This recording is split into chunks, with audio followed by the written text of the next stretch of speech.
எனக்கு அருமையானவர்களே, ஆண்டவராய் இயேசு கிறிஸ்துவின் இனிய நாமத்தில் மறுபடியும் உங்களுக்கு என் வாழ்த்துக்களை தெரிவிப்பதில் மகிழ்ச்சி அடைகிறேன். நீங்கள் மகிழ்ச்சியா இருக்கிறீர்களா? ஒரு வேளையில இந்த நாள் உங்கள் வாழ்க்கையில சவால்களை சந்திக்கிறீர்களா? பயப்பட வேண்டாம். தேவன் உங்களோடு கூட இருக்கிறார். இந்த உலகத்தில் இருக்கிற எங்களுக்கு ஒரே ஒரு தைரியம், தேவன் எங்களோடு கூட இருக்கிறார். உலகத்தில் இருப்பவனை பார்க்கலாம், நம்மில் இருக்கிற தேவன் பெரியவர். இந்த உலகத்தில் எத்தனை பலம் இருக்கலாம், பணம் இருக்கலாம், படை இருக்கலாம், ஆனால் எல்லாவற்றை பார்க்கலாம் தேவன் பெரியவராய் இருக்கிறார். அந்த நம்பிக்கை தான் எங்களை வாழ்க்கையை உயர்த்துகிறது, மேன்மைப்படுத்துகிறது, எங்களை ஆசீர்வதிக்கிறது. ஆண்டவர் நமக்கு ஒரு வார்த்தை இன்றைக்கு கொடுக்கிறார்.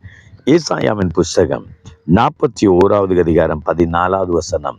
யாக்கோப் என்னும் சிறு பூச்சியே, இஸ்ரவேலின் சிறு கூட்டமே, பயப்படாதே, நான் உனக்கு துணை நிற்கிறேன் என்று கர்த்தர் சொல்லுகிறார். யாக்கோப் என்னும் சிறு பூச்சியே, இஸ்ரவேலின் சிறு கூட்டமே.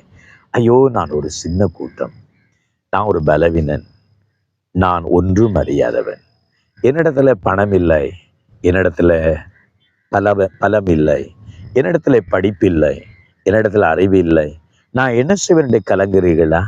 ஆண்டவர் உங்களை பார்த்தான் சொல்லுகிறார், பயப்படாதே.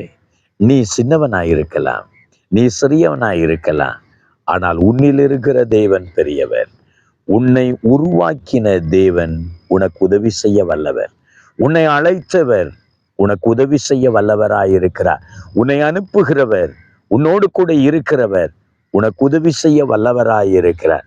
ஆகவே எதை கண்டு நீ பயப்படாதே.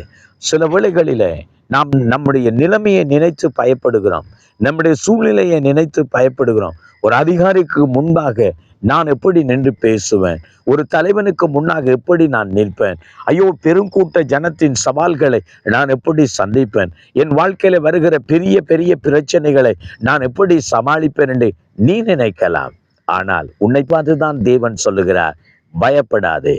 அவர்களோடு இருப்பவர்களை பார்க்கிலும் உன்னோடு இருக்கிற தேவன் பெரியவர். ஏற்ற சமயத்துல அங்கே கல்விமான்களோடு நீ பேசத்தக்கதான ஞானத்தை கர்த்தர் உனக்கு தருவார். பலவானை மேற்கொள்ளக்கூடிய பலனை உனக்கு தருவார். சூழ்நிலைகளை கடந்து செல்ல உனக்கு கர்த்தர் உதவி செய்வார். ஆண்டவர் உன்னை பார்த்தான் சொல்லுகிறார், பயப்படாதே, நான் உனக்கு துணை நிற்கிறேன். நீங்கள் எதை குறித்தும் கலங்கி பயந்து கொண்டிருக்கிறீர்களா? சில வழியில் உங்களுடைய சூழ்நிலைகளை நினைத்து ஐயோ, இதை எப்படி சந்திப்பேன், சமாளிப்பேன் நினைக்கிறீர்களா? சிறு கூட்டமாய் நீ இருக்கலாம், நீ சின்னவனாய் இருக்கலாம், நீ சிறியவனா இருக்கலாம், நீ எளியவனா இருக்கலாம், நீ பலவீனனா இருக்கலாம். ஆனால் ஆண்டவர் உன்னை பார்த்து சொல்லுகிறார், பயப்படாதே, நான் உனக்கு துணை நிற்கிறேன். அல்லேலூயா. ஜெபம் பண்ணுவோமா? இன்றைய நாள் உங்கள் வாழ்வுக்கு ஆசீர்வாதமாய் இருக்க கர்த்தர் உங்களுக்கு துணையாய் இருப்பார். பரலோக தகப்பனே, இந்த வார்த்தையின் மூலமாக உம்முடைய பிள்ளைகளோடு இடைப்படுகிறவன், உம்முடைய பிள்ளைகள் தனிமையாய் அல்ல ஆண்டவரே, பலவீனர்களாய் அல்ல, இந்த நேரத்தில் நீர் கூட இருக்கிறேன். எல்லா சூழ்நிலைகளுக்கு மேலாக நீர் பெரியவராய் இருக்கிறேன். உம்முடைய பிள்ளைகளை அழைத்தவர் ஆண்டவரே, அவர்களை தெரிந்து கொண்டவர், அவர்களை உண்டாக்கின தேவன் நீர். நீர் அவர்களை ஆசீர்வதிக்கிற தேவன், மேன்மைப்படுத்துகிற தேவன். இயேசுவின் நாமத்தினால் ஜெபிக்கிறோம், ஆசீர்வதிக்கிறோம் நல்ல பிதாவே. ஆமென், ஆமென். தேவன் தாமே உங்களுக்கு துணையாயிருப்பார். பயப்படாதே. God bless you.